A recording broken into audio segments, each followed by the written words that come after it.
দেশের দরিদ্র জনগোষ্ঠীকে স্বাবলম্বী করার জন্য একের পর এক উদ্যোগ নিয়ে যাচ্ছেন শায়েখ আহমদুল্লাহ। তারই ধারাবাহিকতায় ক্ষুদ্র ব্যবসায়ীদেরকে স্বাবলম্বী করার জন্য নতুন এক উদ্যোগ নিয়েছেন শায়েখ আহমদুল্লাহ। সম্প্রতি সময়ে তিনি তিনার ভেরিফাইড ফেসবুক পেজে একটি স্ট্যাটাস দিয়েছেন, যেটা আমি গতকালকে দেখলাম। তিনি সেখানে লিখেছেন, ব্যবসায়িক উদ্যোগ শুরু করছি ইনশাআল্লাহ, নাম প্রস্তাব করে পুরস্কার জিতুন, এই শিরোনামে। তারপর তিনি তিনার স্ট্যাটাসের মধ্যে লিখেছেন, যেসব ছোট ছোট উদ্যোক্তা ব্যক্তিগত বা প্রাতিষ্ঠানিক বিভিন্ন পণ্য উৎপাদন করেন এবং যাদের পণ্য প্যাকেজিং ও মার্কেটিং শরিয়াসম্মত, তাদের প্রোডাক্টগুলো একই ছাদের নিচে নিয়ে আসার পরিকল্পনা। তারপর তিনি লেখেন, যারা ছোট ছোট ব্যবসায়িক আছে যে তারা পণ্য উৎপাদন করে কিন্তু তাদের প্রচারের কারণে তারা ব্যবসা ডেভেলপ করতে পারছে না, শায়েখ আহমদুল্লাহ সাহেব উদ্যোগ নিয়েছেন যে তাদেরকে নিয়ে তিনি কাজ করবেন এবং তাদেরকে পরামর্শ দিয়ে এবং তাদের প্রোডাক্টগুলি নিয়ে তিনি এমনভাবে কাজ করবেন যাতে করে ওই সমস্ত উদ্যোক্তা বা ব্যবসায়িকরা তারা নিজেদের জীবনে স্বাবলম্বী হতে পারে। আমার কাছে অত্যন্ত ভালো লেগেছে শায়েখ আহমদুল্লাহ সাহেবের এই উদ্যোগটি। তার কারণ হলো,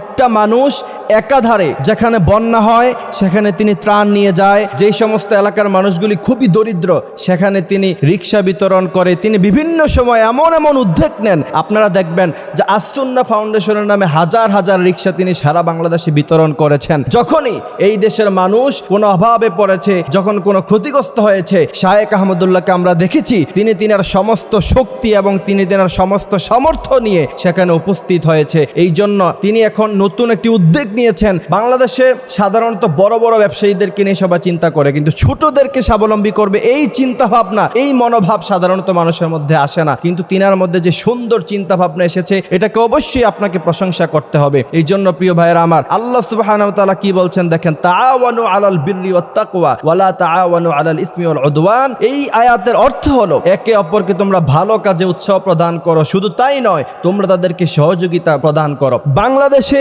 বর্তমান যে পরিস্থিতি, বিশেষ করে আলেম ওলামা যারা আছে, মাদ্রাসায় পড়াশোনা করার পরে তার চাকরির থেকে যে একটা বেতন সেটা খুব বেশি নয়, এটা দিয়ে একটা ভালো পরিবার চালানো খুবই কষ্টের কারণ হয়ে দাঁড়ায়। সেই জন্য আলেম ওলামারা এরা ব্যবসার দিকে ঝুঁকছে। এইটাকে স্বাবলম্বী করার জন্য সর্বোচ্চ চেষ্টা এবং সর্বোচ্চ প্রচেষ্টা শায়েখ আহমদুল্লাহ সাহেব করছেন। এই জন্য আল্লাহ সুবহানাহু ওয়া তাআলা বলছেন, ওয়া আহাল্লাল্লাহুল বাইআ ওয়া হাররামার রিবা। এই আয়াত থেকে একটি ব্যাখ্যা আপনি নিতে পারেন, আল্লাহ সুবহানাহু ওয়া তাআলা নিজেই ব্যবসার প্রতি মানুষকে আহ্বান করছেন এবং ব্যবসার দিকে মানুষকে ঝুঁকতে বলছেন। বিশ্বনবী সাল্লাল্লাহু আলাইহি ওয়াসাল্লাম তিনি নিজেও একজন ব্যবসায়িক ছিলেন। অনেক নবী আলাইহিস সালামরা ব্যবসায়িক ছিলেন, দাউদ আলাইহিস সালাম ব্যবসায়িক ছিলেন, এমন করে অনেক নবী আলাইহিস সালামরা বিজনেস করতেন। নবী করিম সাল্লাল্লাহু আলাইহি ওয়াসাল্লামের ব্যাপারে তো হাদিস শরীফের মধ্যে এসেছে যে নবী করিম সাল্লাল্লাহু আলাইহি ওয়াসাল্লাম খাদিজা রাদিয়াল্লাহু তাআলা আনহার বিজনেসের জন্য মুহাম্মদ সাল্লাল্লাহু আলাইহি ওয়াসাল্লামকে চুজ করেছিলেন এবং মুহাম্মদ সাল্লাল্লাহু আলাইহি ওয়াসাল্লাম শামে গিয়েছিলেন, ব্যবসা বাণিজ্য করে তিনি সেখানে অনেক লাভবান হয়ে তারপর মক্কায় ফিরেছিলেন। সেই জায়গা থেকে দেখা যায় মুহাম্মদ সাল্লাল্লাহু আলাইহি ওয়াসাল্লাম নিজেও ব্যবসায়িক ছিলেন এবং রাসূল করিম সাল্লাল্লাহু আলাইহি ওয়াসাল্লাম বলেছেন, 10 ভাগ রিজিকের 9 ভাগই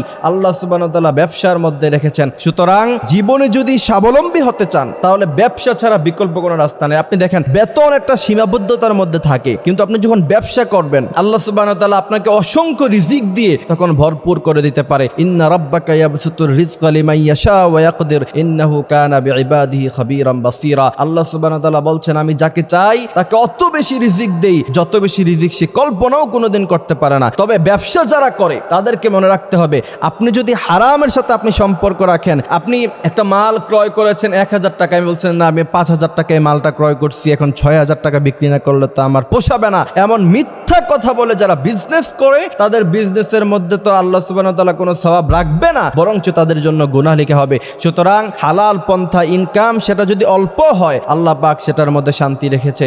আল্লাহ পাক আমাদেরকে এই কথাগুলি বোঝার, মানার তৌফিক দান করুক, আমিন।